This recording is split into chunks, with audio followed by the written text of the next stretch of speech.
Ben oui, c'est la grosse nouvelle. Puis votre humble serviteur est prudent. Mais Denis Trudel, lui, des fois, il est un peu plus cow-boy que moi. Bonsoir, Denis. Salut Rémi, comment ça va? Ça va très bien. La situation au Parti libéral du Québec, c'est parce que dans l'intro, je dis, tu sais, il faut faire attention. Là, on a la version de Marois Risky, c'est le conditionnel présent. Là. Geneviève Hins aurait utilisé des fonds publics pour la campagne de Pablo Rodriguez. C'est une bombe là, qui tombe sur le Parti libéral du Québec. Ben écoute, c'était un peu la rencontre entre le scandale des commandites, la commission Charbonneau, We Charity, Agacan, puis tout ça, qui sont brassés dans la même boîte. Puis là, on voit que ça explose. Parce qu'elle, elle vient d'Ottawa, Geneviève Hins. Mhm. Elle travaille avec Pablo, fait qu'elle connaissait un peu les passe-passe du Parti libéral fédéral. Il semblerait, on va utiliser le conditionnel, mais il semblerait qu'elle, elle aurait utilisé de l'argent public pour faire la campagne de Pablo Rodriguez, je sais pas trop là. On parlait tantôt que c'était peut-être dans Chomédé. Il avait dépensé de l'argent public pour faire sa propre campagne, donc, se mousser lui-même au Parti libéral. Donc, c'est vraiment pas propre, propre, Mais propre. c'est Là, Marois grave, ici, là. avocate, ouais, mais elle, avocate droite, elle décide sans consulter personne. Elle apprend ça. Elle a fait son travail. Elle a dit, toi, c'est dehors. Moi, je veux pas pantoute les pratiques du Parti libéral du Canada. Ça m'intéresse pas pantoute ici. Elle consulte personne, parce que je pense qu'elle a personne à consulter. Si elle voit des malversations, elle met la personne dehors. Puis là, Pablo dit, non, non, non. Hey, c'est moi qui l'ai amené, c'est mon ami, je l'aime, je veux qu'elle reste là. T'as pas d'affaire à prendre des décisions sans m'en parler, c'est moi le chef ici. Et que lui, il est en train de potentiellement couvrir des malversations. Fait que là, ça, c'est quand même assez grave. Fait Ben que oui, là, oui. Puis là, Denis, il n'a pas voulu parler. Au sortir de sa rencontre, il a dit que Marois Rissi avait encore tout, en tout cas, qu'il l'aimait bien, qu'il était gentil, que c'était pas. Fait que là, je ne sais pas trop comment il va s'en sortir, mais il va avoir il va avoir des choses à dire, Pablo, dans les prochains ouais, jours. puis Denis, puis tu sais, on dit il aime Geneviève Hins, c'est une collègue, tu sais, il était très proche d'elle depuis longtemps. Il l'aime à un point tel qu'il se débarrasse de sa députée la plus populaire. Oui. C'est Ah oui, gros, tout à là. C'est fait. beaucoup Tout à fait. d'amour, ça, là. C'est vraiment beaucoup d'amour.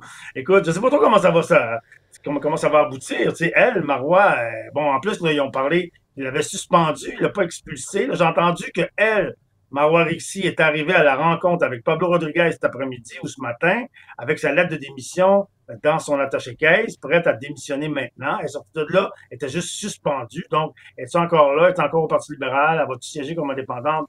C'est pas trop clair. Mais clairement, elle écoute ça aujourd'hui, puis je ne sais pas ça va être quoi sa prochaine carte. Mais non. Elle connaît des informations cruciales, peut-être pour l'avenir de Pablo Rodriguez comme chef du Parti libéral. Ouais, mais Marois Risky, par contre, elle a déjà pris position contre les députés qui s'en allaient avant la fin de leur mandat. Je suis à peu près certain qu'elle va rester.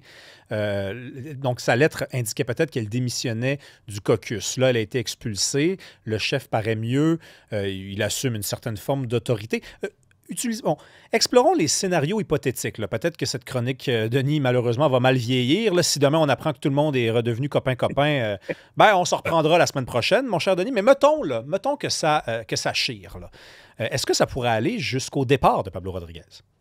Ben, moi, je pense que oui. Je pense que oui, ça pourrait aller. Mais là, bon, comme on en parlait tantôt, on est à 11 mois de l'élection. Advenant que lui, il va avoir des réponses à donner par rapport à cet enjeu de peut-être dépenser de l'argent public pour faire sa propre campagne. Il y a des réponses à donner par rapport à ça. Si ça s'avère dans les prochains jours. Si c'est vrai, ben écoute, ça va être gênant là, qu'il reste là. Maintenant, qu'est-ce qui se passe? S'il s'en va, il se passe quoi? Ils font une autre course à chefferie. Ils n'ont pas Il le temps. reste 11 mois.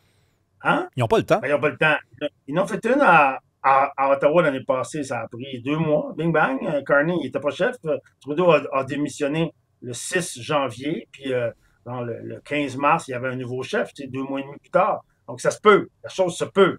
Maintenant, c'est sûr que ça va éclabousser le Parti libéral. Là. Ça, c'est certain. Ouais, S'ils mais partent en Denis, campagne, s'ils font une course à la chefferie, là, regarde, là, on approche du temps des fêtes. Donc, tu fais ça en janvier. janvier, Tu fais pas ça au mois de mars ou au mois d'avril avant l'été, parce que tu non. fais pas ça durant l'été, puis au retour. Puis en plus, ton chef, il faut que les Québécois le rencontrent. Hein? Il faut qu'ils le Ouais. connaissent. Donc, si c'est des gens à l'interne, c'est réglé. Là, on les connaît, mais si c'est du monde de l'extérieur, il faut qu'ils réfléchissent, il faut qu'ils consultent leur famille. Moi, je te le dis, ils n'ont pas le temps. Potentiellement, il pourrait partir une campagne en janvier, avoir un nouveau chef en mars, puis probablement que ceux qui se sont présentés à la course à la chefferie vont venir. Tu sais, je parlais de M. Milliard l'autre fois, je sais plus Charles trop, là, M. Milliard, ouais. Beauchemin. M. Beauchemin aussi était candidat, Frédéric Frédéric Beauchemin, Beauchemin, qui ouais. est libéral. Bon, il va peut-être avoir un ou deux autres qui vont se pointer. Peut-être même, Pas trop, moi, Marois Rixi elle-même, si elle sort grande gagnante de cette affaire-là, peut-être qu'elle changerait d'idée et elle pourrait décider elle-même de se présenter à la chefferie du Parti libéral. Peut-être que ça pourrait la fouetter. Peut-être que son image, elle qui est déjà aimée des Québécois, apparemment, peut-être que ça pourrait fouetter son envie et de se dire, bon, ben, finalement, je démissionne pas, je me présente à la chefferie. Sait-on jamais? Ouais, non, c'est Sait-on sûr. jamais? Bon, après, le scénario le plus plausible pour le moment, puisqu'il n'est même pas encore question officiellement de corruption ou de collusion ou d'usage de fonds publics, le détournement de fonds, on dit, c'est que dans les jours qui suivent, il y a une certaine forme de solidarité, d'esprit de corps qui s'organise autour de Pablo Rodriguez. Par contre, tu sais, les soupçons, là, Denis, ça suit Ah longtemps oui, les gens. Il y a oui, un mois à peine, il y a un mois à peine, il y avait Paul Saint-Pierre Plamondon qui qualifiait le Parti libéral du Québec de parti affairiste et corrompu. Et là, le Parti libéral du Québec qui disait on va te poursuivre, puis après, il disait de pas le poursuivre, puis après, Pablo Rodriguez disait on le poursuivra pas parce qu'on va se concentrer sur ses vraies affaires, alors que je pense qu'on savait un petit peu tous que c'était pas une bonne idée de poursuivre quelqu'un en diffamation quand il est question de propos pareils. L'histoire du Parti libéral du Québec regorge d'exemples de collusion et de corruption. Ça va les suivre longtemps, là.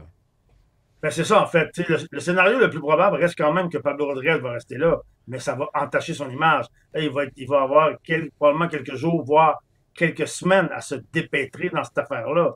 Alors que les partis libéraux ont toujours eu la réputation d'être bons pour Mhm. se taper sur la gueule, mais derrière des portes closes. Là, ils rouvrent la porte, les journalistes sont là, ils ont un œil un peu amoché, ils ont une cicatrice dans le front, mais au moins ils ont comme un front uni, puis ils parlent tous d'une même voix. C'est ça le grand talent du Parti libéral à travers l'histoire.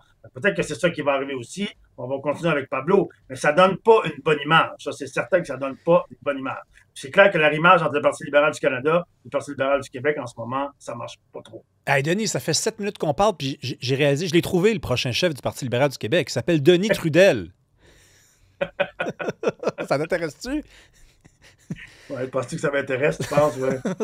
OK, hey, rapidement, Denis, parce que le temps nous bouscule, je veux qu'on parle du budget fédéral adopté. Le Oui, Bloc a voté contre, le NPD a oui, voté pour, oui. les Verts ont voté pour, la Verte a voté pour. Ah, je suis un peu Écoute, tanné, je suis un peu tanné de voir des partis qui ne sont pas d'accord avec le budget, mais qui votent pour.